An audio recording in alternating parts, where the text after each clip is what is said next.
Hello बच्चों, let's read the question. The question says that first law of thermodynamics is not adequate in predicting the direction of process. So to solve this question, the key concept used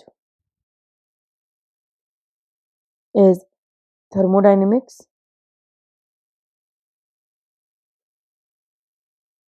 and first law of thermodynamics.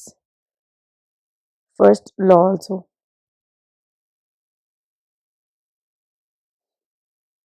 So हमें बोला है कि first law of thermodynamics is not adequate in predicting the direction of process. Direction of process बताने में ठीक नहीं है. इसका रीजन क्या है और या फिर ये सच है या नहीं, हम देखते हैं.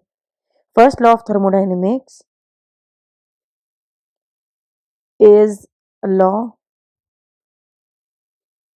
of conservation of energy. Conservation of energy के लिए है ये law. This law is specifically based on conservation of energy. So ये process होगी कि नहीं, spontaneous होगी कि नहीं, या फिर डायरेक्शन क्या होगी, ये कैसे बताएगा. तो यहाँ पर हम लिखते हैं कि it does not predict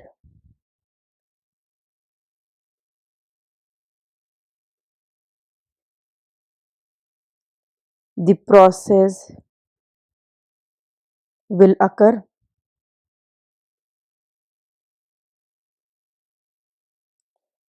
spontaneity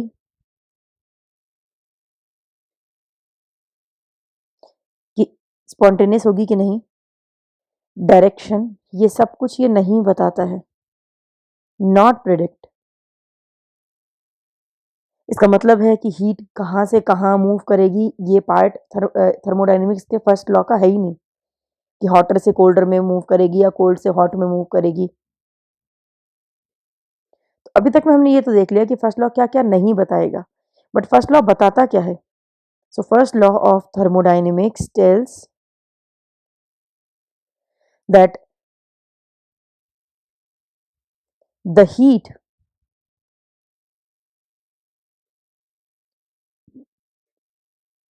energy gained by one end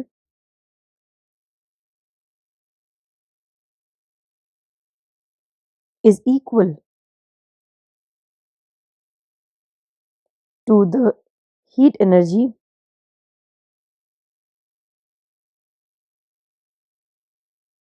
lost by other end.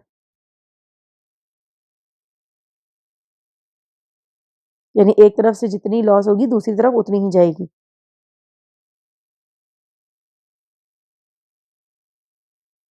So question भी हमसे ये बोला है कि first law of thermodynamics is not adequate in predicting the direction of the process. This is true.